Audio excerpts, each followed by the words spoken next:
নমস্কাৰ, মই নৱদৰা। আপোনালোক সকলোকে মোৰ এই ইউটিউব চেনেলটোলৈ স্বাগতম জনাইছোঁ।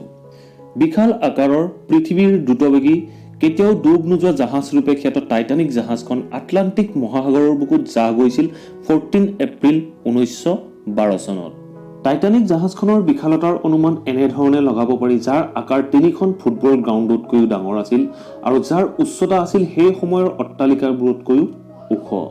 টাইটানিক জাহাজখনৰ নিৰ্মাণ কাৰ্য কৰিছিল হোৱাইট ষ্টাৰ লাইন নামৰ ব্ৰিটিছ কোম্পানীটোৱে, য'ত ৱৰ্কাৰ আছিল 3000 জন আৰু টাইটানিক জাহাজখন নিৰ্মাণ কৰোঁতে খৰচ হৈছিল প্ৰায় 48 কৰোৰ টকা। টাইটানিক জাহাজখনৰ দৈৰ্ঘ্য আছিল 862 ফুট আৰু প্ৰস্থ আছিল 92 ফুট আৰু ইয়াৰ উচ্চতা আছিল 175 ফুট। টাইটানিক জাহাজখনৰ ফটো বা ভিডিঅ' আপোনালোকে নিশ্চয় চাইছে, য'ত আপোনালোকে জাহাজখনৰ 4টা চিমনি দেখিবলৈ পায়। প্ৰকৃতাৰ্থত জাহাজখনৰ 3টা চিমনিয়েহে কাম কৰিছিল, চতুৰ্থটো চিমনি আছিল জাহাজখনক সজাবৰ বাবে। কেতিয়াও ডুব নোযোৱা জাহাজ হিচাপে খ্যাত টাইটানিক জাহাজখন কেনেকৈ আটলাণ্টিক মহাসাগৰৰ বুকুত জাহ যাবলৈ পালে তাৰ বিষয়ে আজি আপোনালোকে জানিব পাৰিব এই ভিডিঅ'টোত। গতিকে ভিডিঅ'টো স্কিপ নকৰাকৈ শেষলৈকে চাই থাকিব। 1 এপ্ৰিল 1912 চনত টাইটানিক জাহাজখনে পৰীক্ষামূলক ভ্ৰমণ হিচাপে 150 কিলোমিটাৰ বাট সফলতাৰে অতিক্ৰম কৰিছিল আৰু 2 এপ্ৰিল 1912 চনত টাইটানিক জাহাজখন অফিচিয়েলি লঞ্চ কৰা হৈছিল। টাইটানিক জাহাজখনৰ প্ৰথম যাত্ৰা আছিল ইংলেণ্ডৰ হেপটেইন চহৰৰ পৰা নিউয়ৰ্ক চিটিলৈ আৰু সেই সময়ত টাইটানিক জাহাজৰ কেপ্টেইন আছিল জন স্মিথ। টাইটানিক জাহাজখনত মুঠ যাত্ৰী আছিল 2200 জন আৰু তাৰে ভিতৰত আছিল টাইটানিক জাহাজখনৰ অফিচিয়েল সকলো আৰু বহুজনে আমেৰিকালৈ যাত্ৰা কৰিছিল এটা সুন্দৰ জীৱন যাপনৰ বাবে। টাইটানিক জাহাজখনে ঘণ্টাত 49 কিলোমিটাৰ গতিত সাগৰৰ মাজেদি নিজৰ লক্ষ্যৰ দিশে আগবাঢ়ি গৈ আছিল। টাইটানিক জাহাজৰ কেপ্টেইনেও টাইটানিক জাহাজখন যিমান পাৰে স্পীডত নিবলৈ যত্ন কৰিছিল, কাৰণ এটাই আছিল টাইটানিক জাহাজখন আছিল পৃথিৱীৰ ভিতৰত আটাইতকৈ দ্ৰুতবেগী জাহাজ আৰু টাইটানিকক পৃথিৱীৰ দ্ৰুতবেগী জাহাজ ৰূপে চিহ্নিত কৰিবলৈ। টাইটানিক জাহাজখনৰ এটা ঘটনাৰ বিষয়ে সদায় প্ৰচলিত হৈ আহিছে। টাইটানিক জাহাজখন যেতিয়া নিজৰ যাত্ৰাপথত আছিল, সেই সময়ত টাইটানিক জাহাজখনৰ পিছ অংশত জুই লাগিছিল আৰু জুই লগাৰ ফলত টাইটানিক জাহাজখনত ব্যৱহৃত যিখিনি সামগ্ৰী বা মেটেল আছিল, সেই মেটেলখিনি দুৰ্বল হৈ পৰিছিল আৰু টাইটানিক জাহাজখনে আইচবাৰ্গত খুন্দা মৰাৰ ফলত সেই দুৰ্বল অংশটো ফাটি পৰিছিল। পঞ্চম দিনা টাইটানিক জাহাজখনে আটলাণ্টিক মহাসাগৰৰ দিশে দ্ৰুত বেগত আগবাঢ়ি গৈছিল। 14 এপ্ৰিল 1912 চন, সময় আছিল ৰাতি প্ৰায় 11:40 বজাত। টাইটানিক জাহাজখনে প্ৰচণ্ড জোৰেৰে খুন্দা মাৰিছিল বৰফৰ পাহাৰত। কিন্তু আচৰিত কথা, আইচবাৰ্গত টাইটানিকে খুন্দা মৰাৰ আগত টাইটানিকৰ কেপ্টেইনক চৰকাৰকৈ সতৰ্কবাণী কৰা হৈছিল। তেখেতক কোৱা হৈছিল যে টাইটানিকৰ যাত্ৰাপথত বৰফৰ পাহাৰ আছে। কিন্তু টাইটানিকৰ কেপ্টেইনে ভবাই নাছিল যে টাইটানিকে বৰফৰ পাহাৰত খুন্দা মাৰি এনেধৰণে এটা ভয়ানক দুৰ্ঘটনাৰ সন্মুখীন হ'ব। সেয়েহে কেপ্টেইনেও টাইটানিকৰ স্পীড কমাবলৈ যত্ন কৰা নাছিল। সেইদিনা ৰবিবাৰৰ ৰাতি আছিল, লগতে ঘোৰ অন্ধকাৰ আছিল। ঘোৰ অন্ধকাৰ হোৱাৰ বাবে জাহাজৰ কেপ্টেইনে দেখি পোৱা নাছিল যে জাহাজৰ যাত্ৰাপথত ডাঙৰ বৰফৰ পাহাৰ আছে। আৰু এটা আচৰিত কথা, ইমান ডাঙৰ জাহাজখনত এটা দূৰবীণ নাছিল।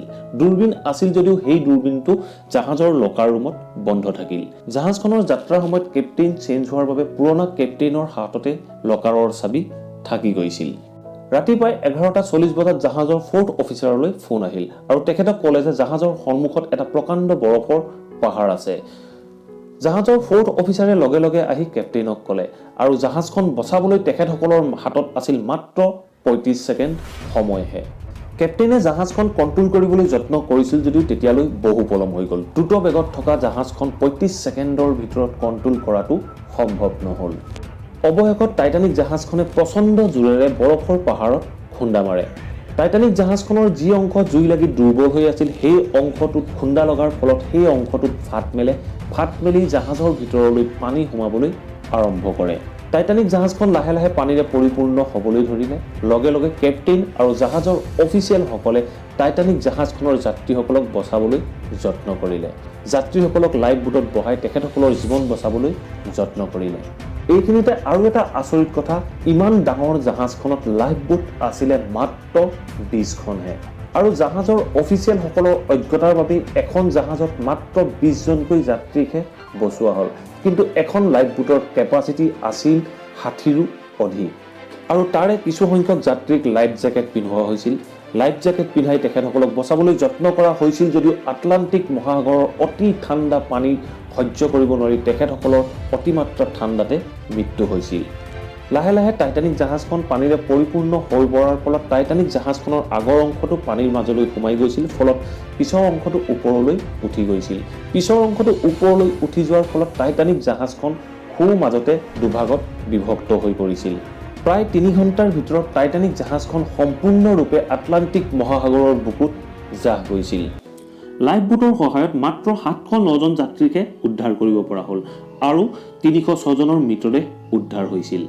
যদি টাইটানিক জাহাজখনত উপযুক্ত পৰিমাণৰ লাইফ বুট থাকিলেহেঁতেন নিশ্চয় 1500 জন যাত্ৰীৰ কেতিয়াও মৃত্যু নহলহেঁতেন।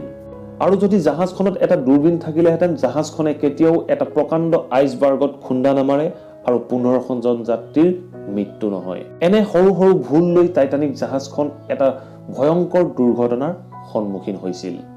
সো আজিৰ কাহিনীটো ইমানেই আছিল। যদিহে আপোনালোকে ভিডিঅ'টো ভাল পালে প্লিজ ভিডিঅ'টো লাইক কৰিব, আপোনাৰ ফ্ৰেণ্ড সাৰ্কেল ফেমিলিৰ মাজত শ্বেয়াৰ কৰিব আৰু যদি চেনেলটো ছাবস্ক্ৰাইব কৰা নাই প্লিজ ছাবস্ক্ৰাইব কৰি অল নটিফিকেশ্যন অন কৰি ল'ব।